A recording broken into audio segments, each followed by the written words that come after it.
Welcome to the next lesson in our course entitled 7 Rules of Bible Interpretation Every Christian Should Know. In this lesson, we want to finish up with rule number 5, culture shock. And I want to give you a real-world example for how you would go about using the culture shock rule to study the different cultural elements in a particular passage. If you'll recall from the previous lesson, the steps for using the culture shock rule consisted of the following.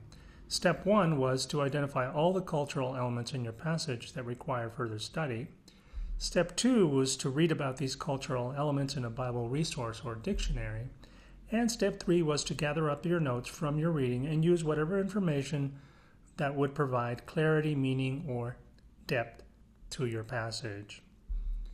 To put it all together, I want to turn back to Mark 14, 1 through 10, which we briefly touched upon in a previous lesson. This time, however, we're going to go much more in depth into the cultural elements of this passage. Before proceeding, allow me to give you a brief background of the story. The gist of Mark 14, 1 through 10 is that Jesus is dining in Bethany when a woman enters and disrupts the scenery by pouring an entire bottle of perfume on Jesus' head. The result is a scandal of major proportions, as those who are present indignantly condemn the woman's actions as a huge waste of money, not to mention the fact that she stunk up the whole house with the smell of sweet perfume. However, Jesus comes to the woman's defense and declares she has done this act to prepare my body for burial. We should also mention that this entire series takes place within the Pharisees' and chief priests' plot to kill Jesus. See verses 1 and 10.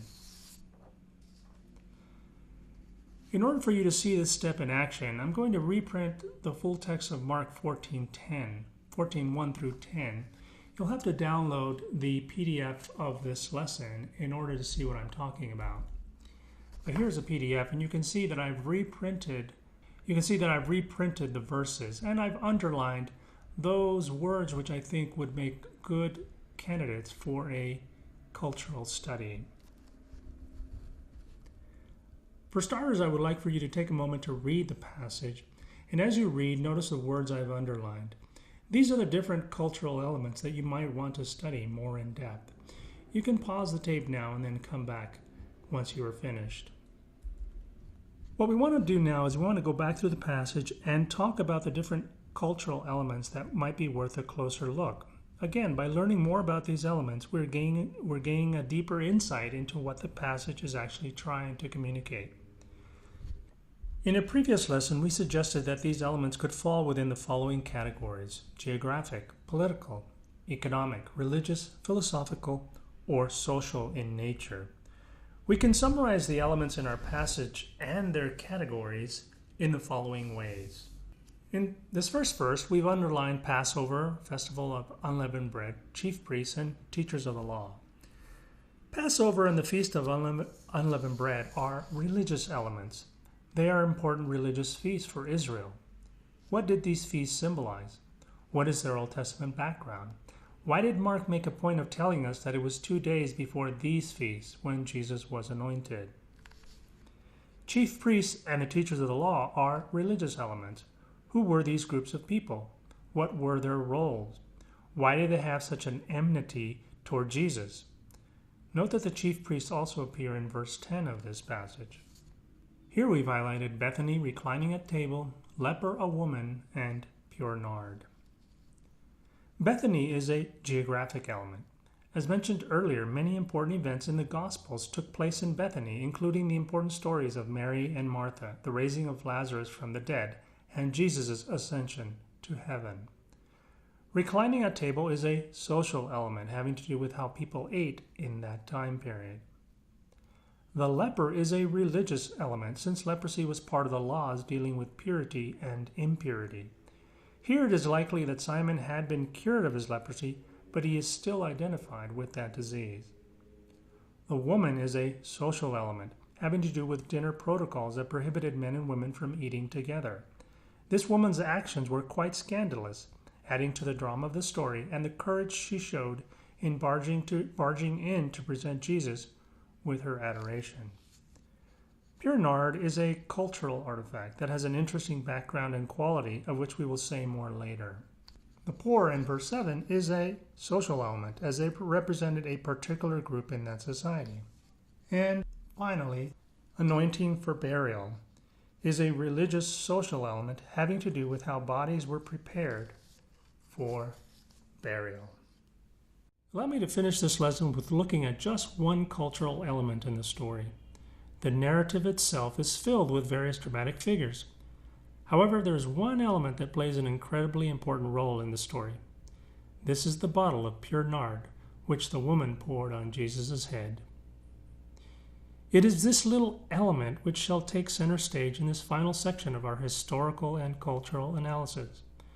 As we will see, a deeper study of this one element adds to our understanding and richness of the passage. I want to note that all of the details from this lesson are derived from my own observations or the reading of a brief article in a Bible dictionary. The text tells us directly that the cost of this little bottle of pure nard was 300 denarii in the King James Version. The NIV gives us a sense of the worth by stating it was more than a year's wages. Indeed, a denarius was the wage paid to a day laborer for 1 day's worth of work, and it was a long day at that. Thus, someone would have to put in 300 days of manual labor just to be able to purchase this 6-inch alabaster jar of perfume. Now, I don't know about you, but if I came home with a bottle of perfume for my wife that cost me nearly 10 months of minimum wages, I'd be in big trouble. I might even get kicked out of the house. We're talking in the thousands of dollars at today's rates. This was no ordinary gift. Rather, it was a gift fit for a king, just like Jesus. And this woman poured the entire bottle on Jesus' head. If that isn't extravagant worship, then I don't know what is. No doubt the cost of this little bottle was likely due to the difficulty of its cultivation. The plant from which the liquid was extracted only grew high up on the slopes of the Himalayas in India or Nepal.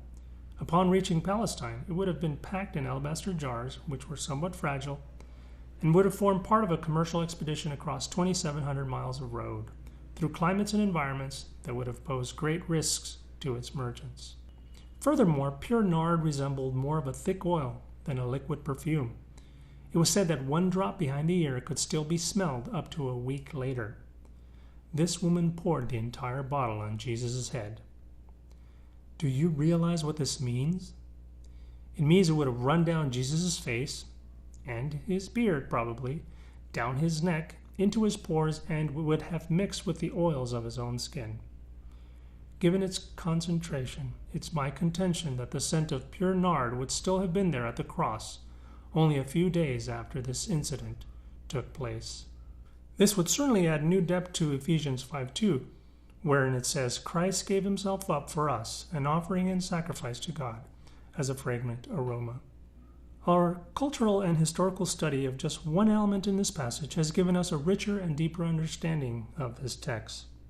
Apart from the many wonderful details that can add color to any sermon or Bible study, we've also discovered that the thickness and concentration of the oil adds a potential detail to the portrait of the crucifixion and Christ as a fragrant offering. This gift is extravagant in the extreme. It's over the top, but is more than adequate given the occasion and the meaning which Christ applies to the act. She has prepared my body for burial. It is also, as we know, a gift fit for a king. In terms of application, the cost of the nard is also symbolic of the portrait of the wonder and the splendor and the inestimable cost of Christ's sacrifice on the cross. The worship of Christ in this scene is extravagant in the extreme and reflects the type of worship that Christ deserves. Indeed, no gift is too great, even that of our very own lives.